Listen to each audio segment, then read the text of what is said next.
আমার স্বামী আমার সাথে মিথ্যা ভালোবাসার নাটক করে আমাকে বিয়ে করে। আমি তা বুঝতে পারিনি। তারপর বিদেশি 4 জন লোকের হাতে আমাকে তুলে দিল। বিদেশি 4 জন লোক আমাকে তাদের দেশে নিয়ে গেল। তারপর বিদেশি 4 জন লোক আমার সাথে। বাকিটা গল্পতেই বলছি। আমার বিয়ের রাতে আমার বর একটা তাবিজ গিফট দিল। আমি অবাক হয়ে বললাম, এটা কি? আমার বর রাজীব খানিকটা লজ্জা পেয়েই বলল, তাবিজ। সেটা তো বুঝতেই পারছি, কিন্তু এটা কেন? সময় আসুক, বুঝবা। আমার ভীষণ রাগ লাগলো। বান্ধবীদের কাছে এত এত গল্প শুনেছি বিয়ের রাতে তাদের বর হীরার আংটি, রূপার নেকলেস, এসব কিছু উপহার দেয়। আর আমি কিনা পেয়েছি তাবিজ। তাও খুব দামি কোনো তাবিজ না, সস্তা টিনের কালো সুতা পরানো তাবিজ। সুতাটাও ছোট। ওটা গলায় দেয়া যাবে না, হাতে বাঁধতে হবে।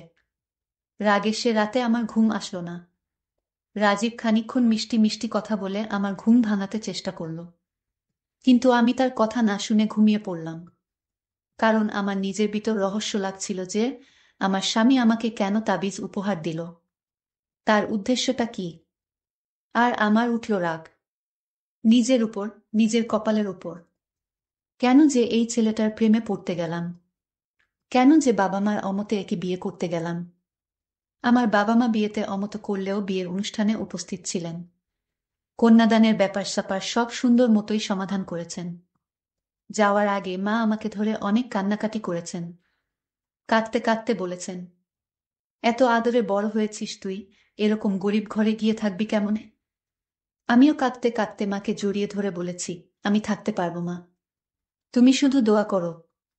বড় মুখ করে একথা বলে এলেও ওদের বাড়ি এসে বেশ ধাক্কা খেয়েছি। রাজীবদের বাসা আমি আগে দেখিনি। বাসাটা মোটামুটি বড়, কিন্তু আগের আমলের। রাজীবের দাদার যখন কিছু টাকা পয়সা ছিল, তখন তিনি জমি কিনে বাসাটি করেন। কিন্তু বাসাটা করার পরপরই তাদের অবস্থা পড়ে যায়। অনেকে বলে এই বাসা করতে গিয়ে ধার দেনা করে অভাবে পড়ে ওদের পরিবার। অত টাকা পয়সা না থাকলেও কেন ধার দেনা করে রাজীবের দাদু বাসাটা করতে গেলেন তা কেউ জানে না। এই বিরাট বাসায় মাত্র 4 রুমে মানুষ থাকে, আর অন্য রুমগুলো পুরোপুরি খালি। দোতলার এক রুমে থাকে রাজীবের বাবা মা, উনাদের রুমটাই সবচেয়ে ছোট। অথচ তারা আগে সবচেয়ে বড় রুমটা নিয়েই থাকতেন। তাদের যা আসবাবপত্র সব রাজীব আর তার বোনের রুমে পাশ করে দিয়েছেন ওরা বড় হওয়ার পর। তাই তাদের আর বড় রুম লাগবে না বলে এই ছোট রুমে উঠে এসেছেন। সত্যি বলতে রাজীবদের বাড়িতে সবচেয়ে বেশি আমার ভালো লেগেছিল ওর বাবা মাকেই। কি ভীষণ অমায়িক 2 জন মানুষ, তাদের সাথে সারা জীবন এমন বড় বাড়িতে কেন কুঁড়ে ঘরেও থাকা যায়। এরপরের রুমটা নুসরাতের। নুসরাত রাজীবের ছোট বোন। অনার্স ফাইনাল ইয়ারে এখন। ওর জন্য ছেলে খোঁজা হচ্ছে, ভালো ছেলে পেলেই বিয়ে দেওয়া হবে। নুসরাত আমার সাথে খুবই ভালো ব্যবহার করলো, কিন্তু আমার কেন যেন মনে হলো ও আমাকে পছন্দ করে না। আমার স্বামীর সাথে এই রুমে থাকতে হবে এখন থেকে। ভাবতেই কেমন জেন লাগছে। আর দোতলার আমাদের উল্টো পাশের সবচেয়ে বড় রুমটা রাজীবের ফুফুর। তিনি আর তার মেয়ে এখানে থাকেন। ফুফুটি বিধবা, মেয়ের ছোট বয়সেই তার স্বামী মারা গিয়েছিলেন। এরপর থেকেই তিনি এখানে থাকেন। তার মেয়েটার বয়স নুসরাতের মতোই। মা আর মেয়ে 2 জনের একজনও আমাকে পছন্দ করেনি। এখানে আসার পর থেকেই তাদের কথায় আর আচরণে বারবার এই কথাই আমাকে বুঝিয়ে দিয়েছেন। যেমন ঘরে ঢোকার সাথে সাথেই ফুফু বললেন, ওমা, বউ কই? শুকতারা মানে ফুফুর মেয়েটি বলল, এই তো বউ, মা। ফুফু হেসে কুটি কুটি হয়ে বললেন, তা এর রূপেরই এত গল্প শুনলাম। কি আজব! সুন্দরী কি আজকাল সব মেয়েকেই বলে রে? শুকতারা বলল, ভাইয়ার পছন্দ মা, বোঝো না। তার তো ভালো জিনিস আর ভালো লাগে না। আমি অবাক হয়ে গেলাম ওনাদের কথা শুনে। এমন কথা কেউ বলতে পারে কখনো ভাবতেও পারিনি। যাই হোক, রাতে রাজীবের কাছ থেকে অমন তাবিজ গিফট পেয়ে আরেকটা ধাক্কা খেলাম। তখন বারবার বাবা মার কথা মনে হচ্ছিল। মনে হচ্ছিল তারা ঠিকই বলেছেন, আমি এ বাড়িতে থাকতে পারবো না। এদের মানসিকতার সাথে আমার মানসিকতা হয়তো যাবে না। আমি ঘুমিয়ে পড়েছিলাম। ঘুম ভাঙল মাঝরাতে। কেন ঘুম ভাঙল বুঝতে পারছিলাম না। পুরো বাড়ি অন্ধকার। কিছু দেখা যায় না। কিছুক্ষণ শুয়ে থাকতেই চোখে অন্ধকার সয়ে এলো। এখন একটু একটু দেখতে পারছি। আমি রাজীবকে ডাকলাম, এই শুনছ? এই। রাজীব হুম হুম কেমন একটা আওয়াজ করে আবার ঘুমিয়ে পড়ল। আমি আবার ওর গা ধরে ঝাঁকি দিলাম, এই রাজীব এই, উঠো। রাজীব ধর্মর করে উঠে বলল, কি? কি হয়েছে? আমি বললাম, আমি বাথরুমে যাব। একটু বাথরুমে নিয়ে চলো। রাজীব আমাকে বাথরুমে নিয়ে চলল। ওদের বাড়িটা একটু পুরনো আমলের তো, অ্যাটাচড বাথরুম বলে কিছু নেই। বারান্দার শেষ মাথায় বাথরুম। রাজীব বারান্দার লাইট জ্বালিয়ে আমাকে বারান্দার শেষ মাথায় নিয়ে গিয়ে বলল, তুমি ভেতরে যাও। আমি বাইরে দাঁড়াচ্ছি। আমি বাথরুম থেকে বের হলাম। দেখি বারান্দা অন্ধকার। রাজীব নেই। ওদের বাড়ির আশেপাশে তেমন বাড়ি বা ল্যাম্পপোস্টও নেই যে বারান্দাটায় একটু আলো আসবে। আজকে রাতে বুঝি অমাবস্যা, চাঁদও নেই। বারান্দায় ঠিকঠিকে অন্ধকার। আমি বাড়ির দেওয়াল হাতড়ে একটু একটু করে আমাদের রুমের দিকে যেতে থাকলাম। রুমের সামনে এসে একটু সাবধানে দরজা খুলে দেখে নিলাম আমাদের রুম কিনা। অন্য কারো রুমে ঢুকে পড়লে সমস্যা হয়ে যাবে। হ্যাঁ, আমাদেরই রুম। রাজীব ঘুমিয়ে আছে। ঘুমের ঘোরে আমাকে রেখেই চলে এসেছে, আমার বাথরুম থেকে বের হওয়ার জন্য অপেক্ষা করেনি। আমি রুমে ঢুকতে যাচ্ছি, আমি তাকে বালিশ দিয়ে মুখে ছুঁড়ে মারি। হঠাৎ সে লাফিয়ে ঘুম থেকে উঠল।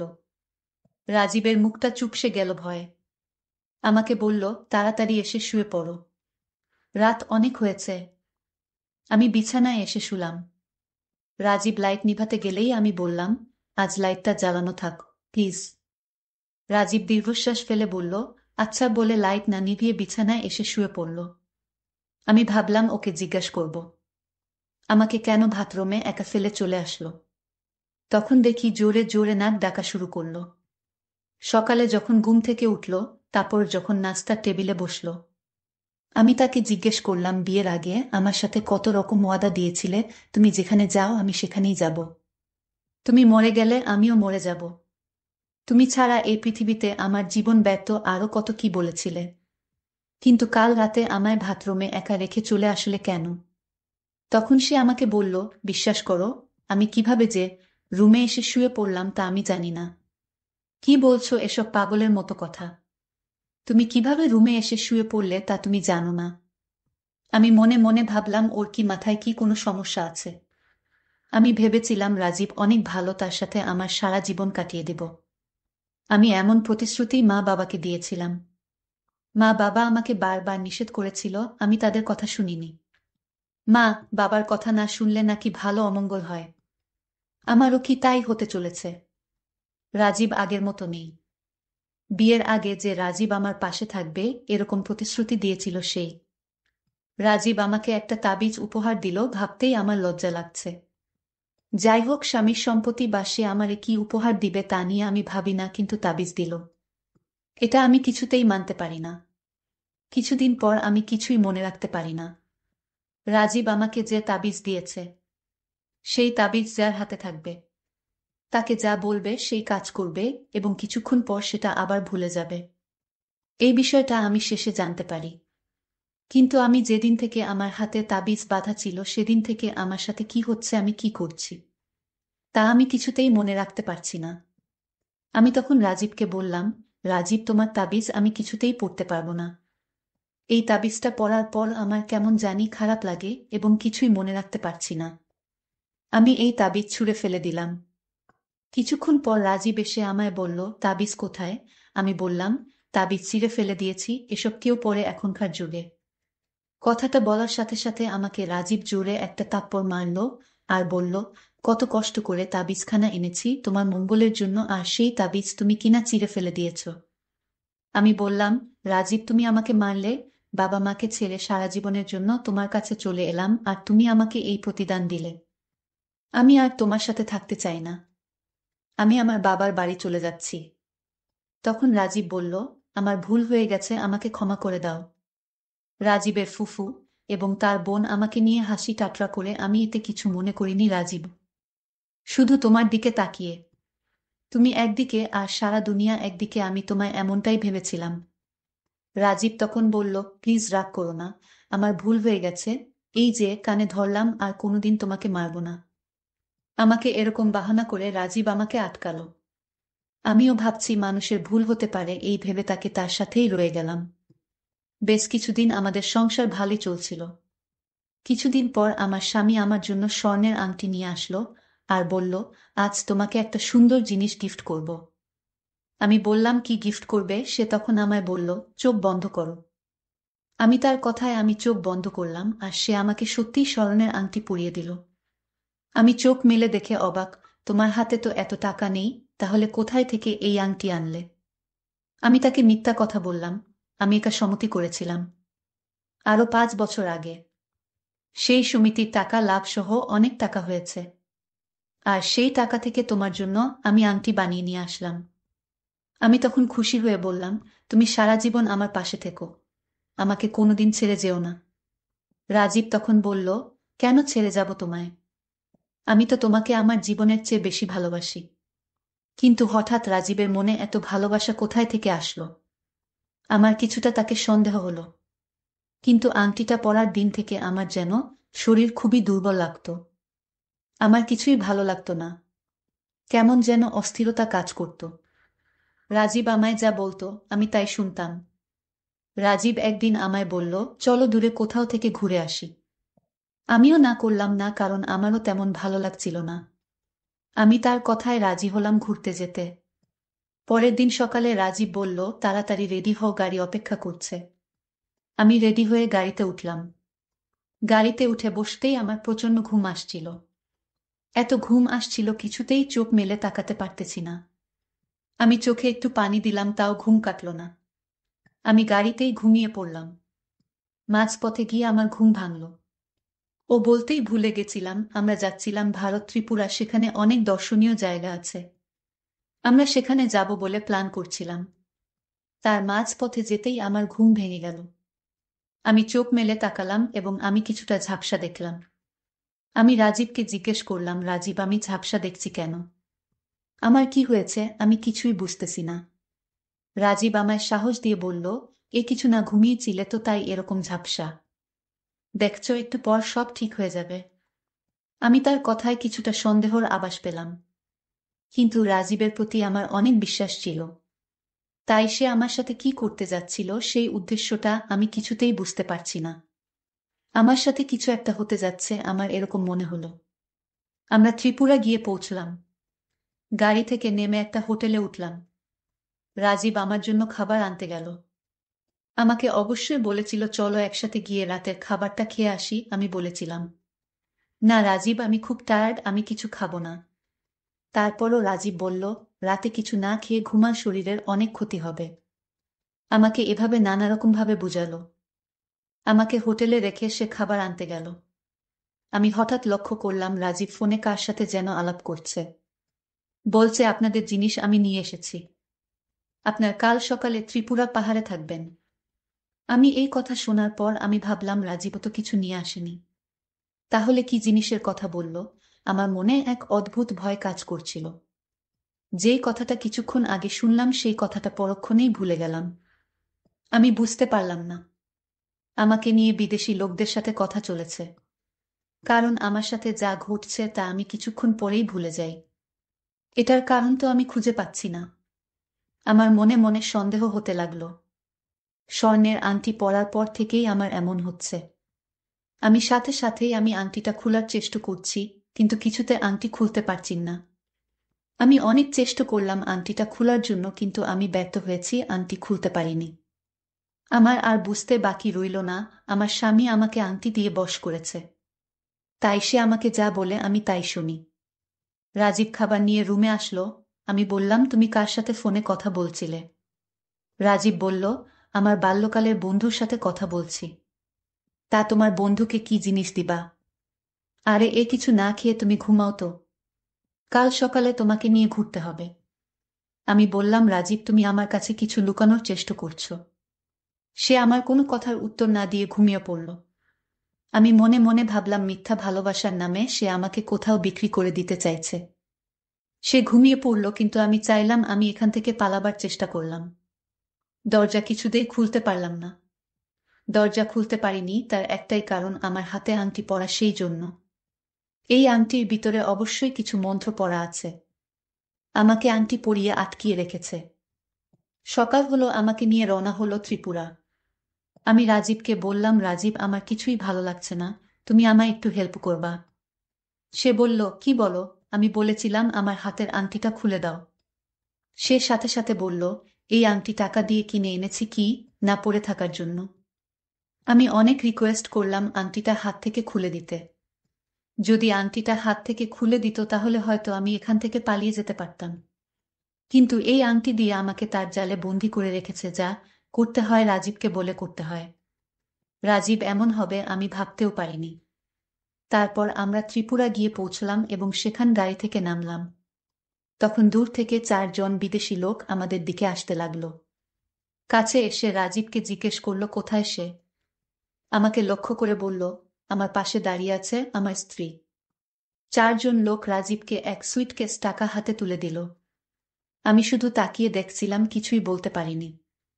তখন 4 জন লোক আমাকে তাদের গাড়িতে তুলে নিয়ে চলে যেতে লাগলো। রাজীব আমাকে টাকা দিল। আমি তাদেরকে জিজ্ঞেস করলাম আমাকে কোথায় নিয়ে যাচ্ছেন। তারা বলল, চুপ থাক, কথা বলবি না, সব জানতে পারবি। 4 জন বিদেশি লোক আমাকে বিমানে উঠালো। আমি শুধু তাকিয়ে দেখছিলাম। আমাকে নিয়ে গেল নাইজেরিয়া দেশে। আমি তাদেরকে বললাম, আমাকে এখানে আনলেন কেন? আমি আপনাদের তো কোনো ক্ষতি করিনি। আমি কান্না করে বললাম, প্লিজ আমাকে নিজের দেশে দিয়ে আসুন। তখন 4 জনের মধ্যে একজন লোক আমাকে বলল, আজ থেকে এটাই তোর দেশ, তুই এখানেই থাকবি এবং আমাদের 4 জনের সেবাযত্ন করবি।